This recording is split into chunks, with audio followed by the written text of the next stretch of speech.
Ethan, we'll get straight to the business with the anti-terrorism legislation. Now, let's just run through what's happened over the last week or two. On Thursday, August 21, Tony Abbott announced that these beheadings that could take place in the Middle East might take place here in Australia. Fast forward to where we are today, and I know that you have plenty of information about the laws that have passed our Parliament just in the past couple of weeks. Yeah, definitely.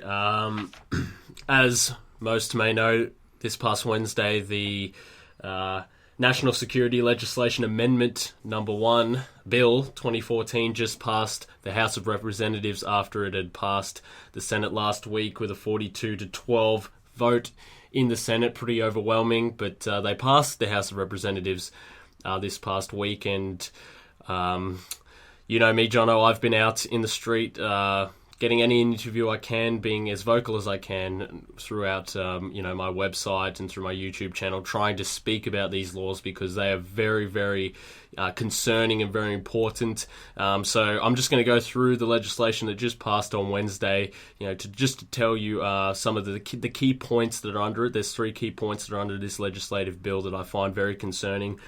And the first one is the way that ASIO has justified protection under this is under special intelligence operations, and this is what the whole basis of the legislation will be found under. So the first point under this is that if anyone, a journalist or a whistleblower or anyone of the public, reveals the name of an agent or an ASIO agent or speaks or reveals information either deliberately or inadvertently through Facebook or whatnot, sharing an article that is a special intelligence operation, which, by the way, is declared and justified by them themselves. They are the ones who are able to decide what an SIO is. Anyone who shares information about an SIO can face 5 years in prison, and if it affects the health and or security of the public, they can face another 5 years in jail, which in most cases it probably would. So they're looking at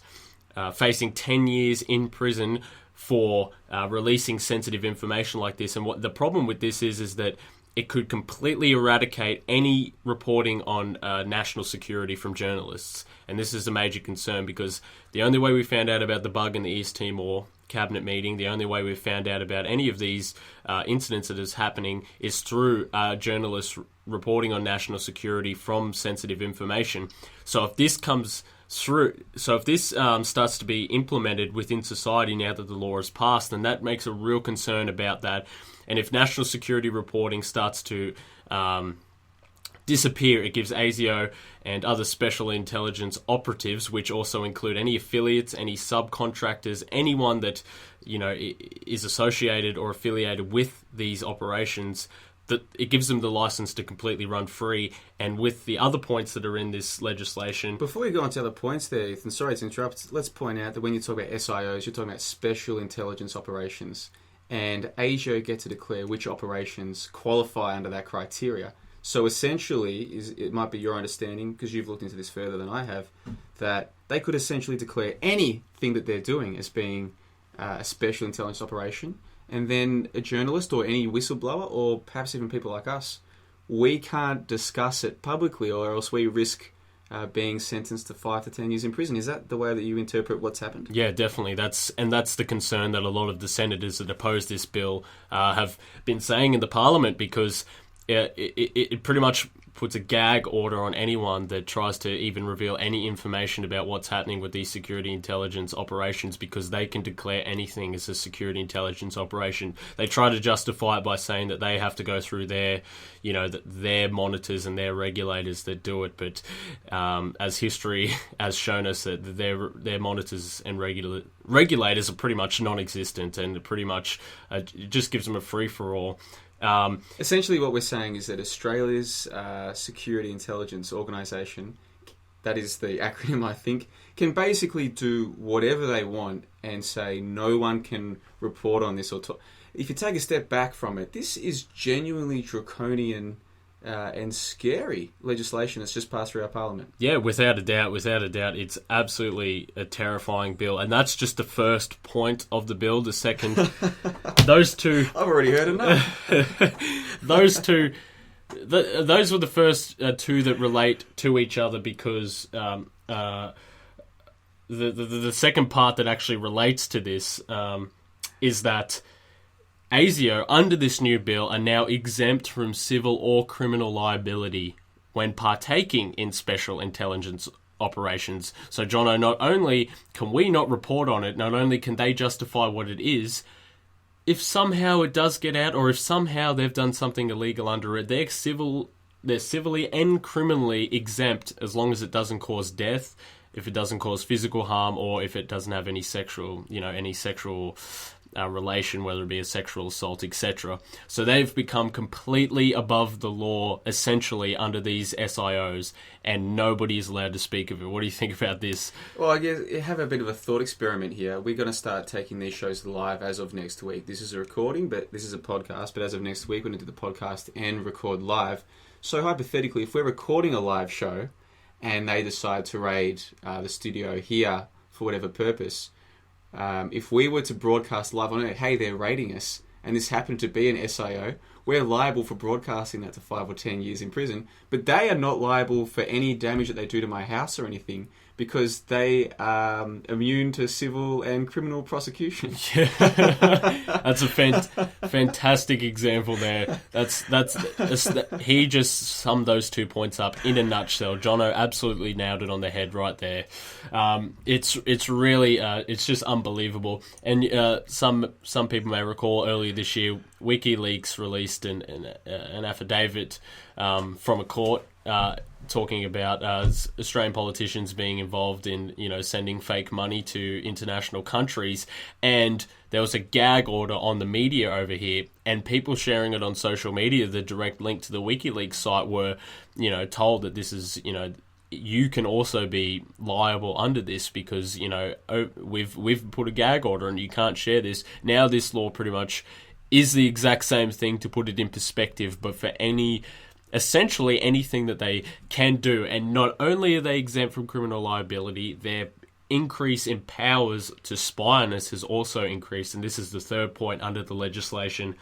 There's no longer a warrant. There's no longer a cap on the amount of devices that ASIO can tap with a single warrant. So previously they had to warrant your phone, had to get a single warrant for your phone, a single warrant for your computer. Each device required a warrant. Under this, say they put a warrant out against you, Johnno, they can then bug everything within your life that they suspect, anything that you, wherever you travel, wherever you go, any office that you may be in, anything in your life, there's no cap to the amount of devices they can tap. And the concern from this is that under the legislation, they've changed the definition of computer to refer to a network.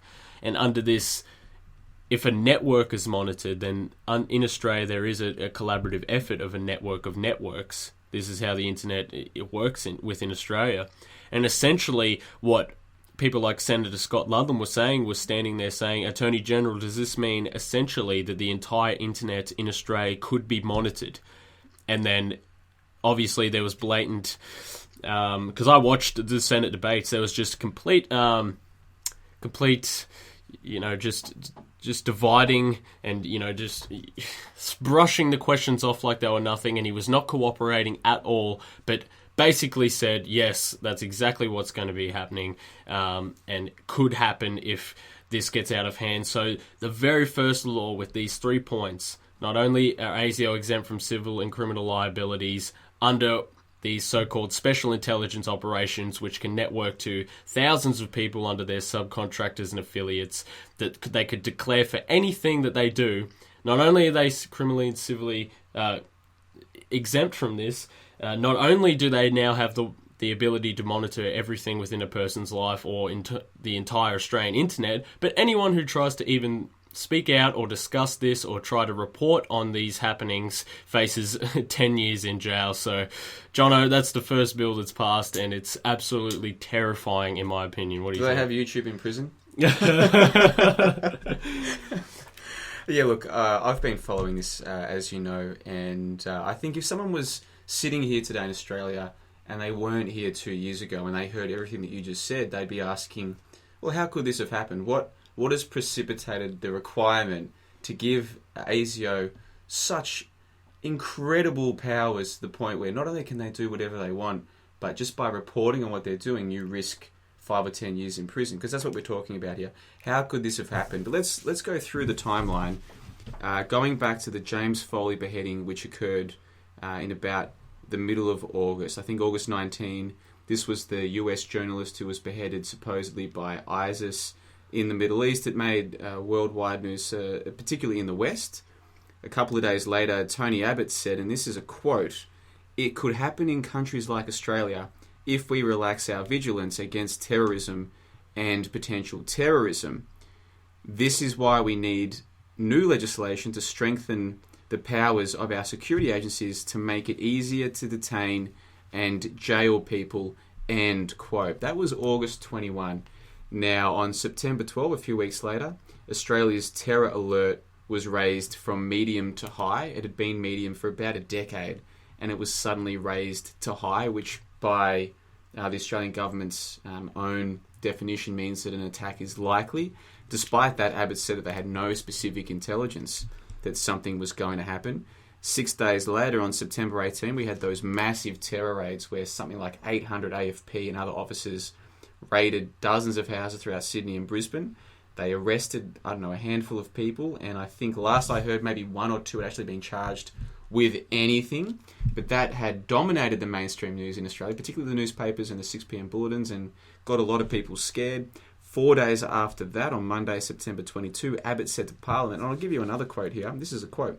"For some time to come, Australians will have to endure more security than we are used to and more inconvenience than we would like. For some time to come, the delicate balance between freedom and security may have to shift. There may be restrictions on some so that there can be more protection for others. After all, the most basic freedom of all is the freedom to walk the streets unharmed and sleep safe in our beds at night." End quote. I mean, unbelievable. We could sit here and pick this apart and laugh about it, all night. But the sad thing is, it gets worse. The day following that speech to Parliament by Abbott, we had the Newman Hayter incident, where an 18-year-old man in southeastern Melbourne was shot dead at a police station, allegedly after he attacked them with knives. Now, I want to talk more about that incident later, so we'll come back to that soon. 2 days after that, the legislation that you're talking about, the National Security Legislation Amendment Bill number 1, 2014, passed the Senate, and obviously it passed the lower house a few days subsequent to that.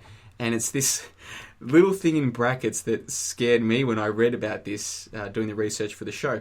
The National Security Legislation Amendment Bill number 1, 2014. Now, am I right in inferring that you've got information about other bills? Yes.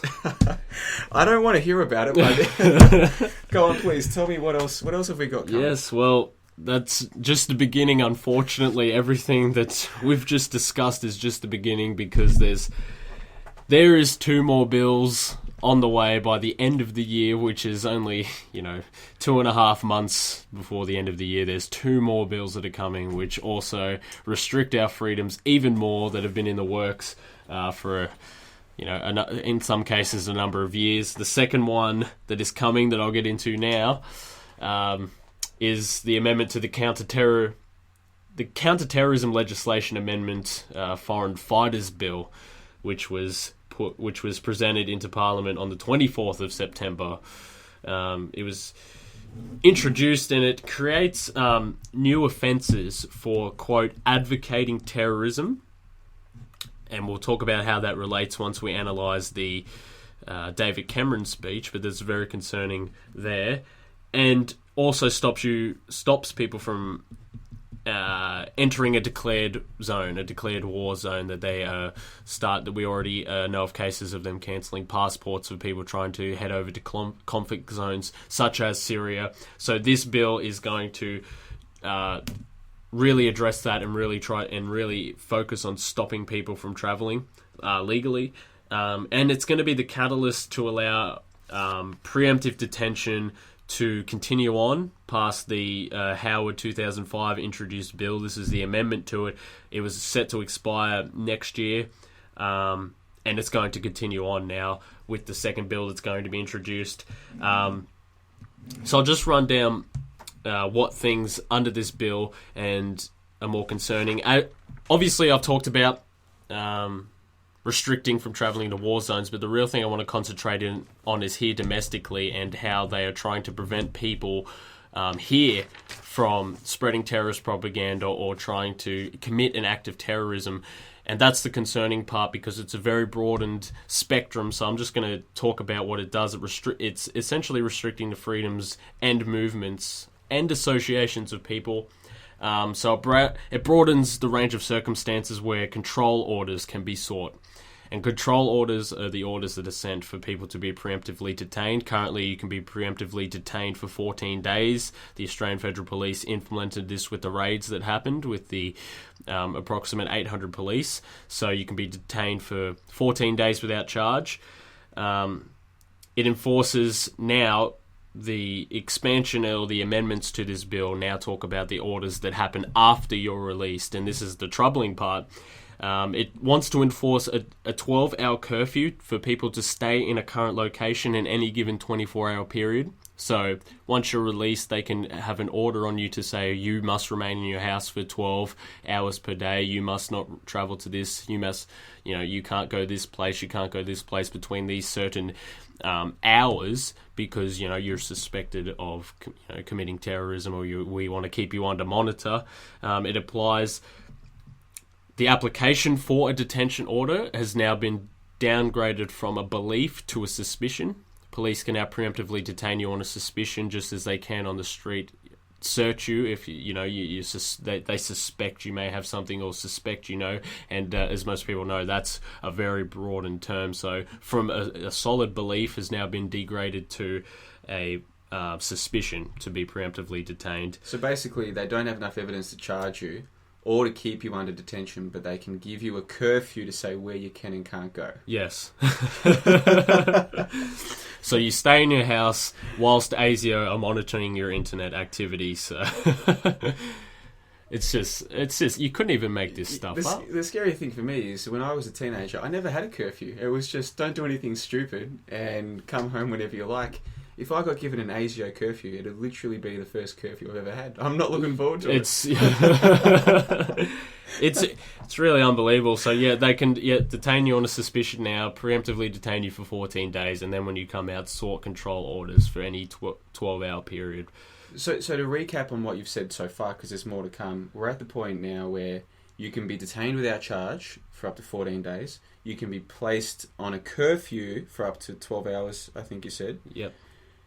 And the bodies that can do this, like ASIO, anybody who seeks to report on them wants to make sure they're reporting on something that hasn't been declared a special intelligence operation, because if it is, they're liable to 5 to 10 years imprisonment. And we're not talking about conspiracy theories here. We're not talking about what we're afraid is going to happen. You're talking about legislation that has been passed, our parliament, or has been tabled in the same parliament, and with our two major parties both supporting all of this draconian nonsense, will eventually pass. Yes. In Australia today in 2014. Yeah, that's... And I can see you've got notes in front of you. There's more to come, isn't there? Yeah, there's more to come. I've read through all three of these bills, and I've made the notes here because I want to talk about it, because it's absolutely unbelievable. Continuing on with this law, now these orders for you to be arrested and orders to be monitored or curfewed or whatnot once you're released can now be made electronically or verbally by the superiors to the police that are going to enforce this, even if details such as the person's name or who they are not even known at the time. If it's urgent and the police suspect that you're going to commit an act of terrorism, all they need is a verbal, okay, thumbs up from their superiors to do that. This is unprecedented in this country, because, it's unbelievable, because electronically as well, it can be sent through email, it can be sent, through a text message. It's the verbal part is the most troubling, because on an urgent thing, just ring up, I suspect this is happening. Previously, obviously, it had to go through the levels of approval that had to be done through the superiors, through documents, through through all sorts of methods to approve something to happen. Now it can just be straight away if it's suspected of being an urgent thing. So that's the final point from this legislation. Not only can you now be verbally approved to be picked up on a suspicion of committing a terrorist act, then preemptively detained for 14 days without a charge, then you can be released, and another one of these verbal orders can be made to keep you in your house for 12 hours on a curfew and monitor who you associate with, and tell you can't associate with people. And if you try to, as we've said, it ties into the first bill where as you try to report on some of these special intelligence operations or talk about how ASIO is pretty much enforcing and running wild, you can face 10 years in prison. So that's the second bill. This is the second bill that's passing, and it's unbelievable. It's just, what do you think of that, Johnno? Well, is that, so we've talked about the one that has been passed, and now you've just finished talking about one that's been tabled. Yeah. Is it just the two that we know of so far, or have you got a third one as well? There's a third one coming. Well, hey, let's get all the bad news out of the way. And this, I'll just go quickly through this one. It's the dreaded data retention scheme that has been in the table for the past two and a half years. On TOTTnews.com, we've been following this really, really heavy, and we thought it was dead and buried, but now because ISIS are around every corner, it's been resurrected into going to be presented again based on recommendations, and it's coming back, Johnno. It's coming back, the data retention scheme. Well, I guess, look, some of our listeners might be wondering, why is it that Ethan is so across all of these bills and Johnno seems less well across them? The reason is because many of us have suspected that they've had these powers to do this unofficially for decades. The powers and the ability to do this for decades, to spy on individuals and to collect data. And I guess the formalisation of this and the making it legal and official, to me, it's just a formality. I have suspected long that they have been able to do this and have been doing this for a long time. And I guess there's so much happening in the world that's why I've spent less time delving into the legislation that's been tabled today, because I just see it as a formality. But that's not to say that I don't agree with you at all about the seriousness of this. I mean, it's amazing that, because many people have never believed that they could do this or they would do this, they'd spy on you, spy on an entire network, collect data on what you're web browsing or whatever. Many people have thought, well, they would never do that. I'll worry about it when it happens officially. Well, it is happening officially now. Yeah. And those same people who've long said, well, you're wrong, it's not happening, it'll never happen. Well, now that it is officially happening, it just seems like so few people seem to care. So few people seem to know. Yeah. And I think a large reason for that is because for the last month or two, we've just been bombarded by the mainstream media with all of these messages of this death cult ISIS. And we're at the point now where so many people will justify any erosion of their civil liberties because they're so scared of this death cult ISIS that has, so far as we know, done nothing in this country whatsoever. Yeah. We'll get to Newman Hayter in just a moment and I'll discuss what's happened there. But the legislation you're talking about is genuinely very scary. And when you look at the timeline, how we got here, I think the average Australian of 5 or 10 years ago would think that this is crazy. But the truth is, apart from people like you and me, the majority of Australians don't seem anywhere near as fussed about the erosion of liberties as a sensible person might think they might be. Yep, and you just spoke on that.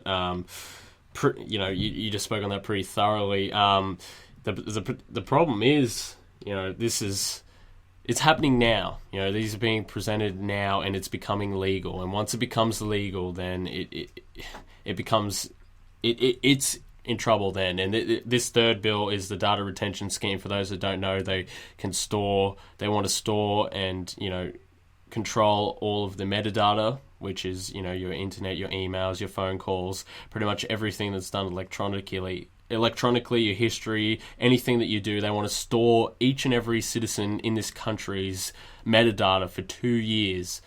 And obviously they're going to have to build data, they're going to have to build more data facilities that they have. They want to build more, places to store this because it's going to be an enormous amount of data.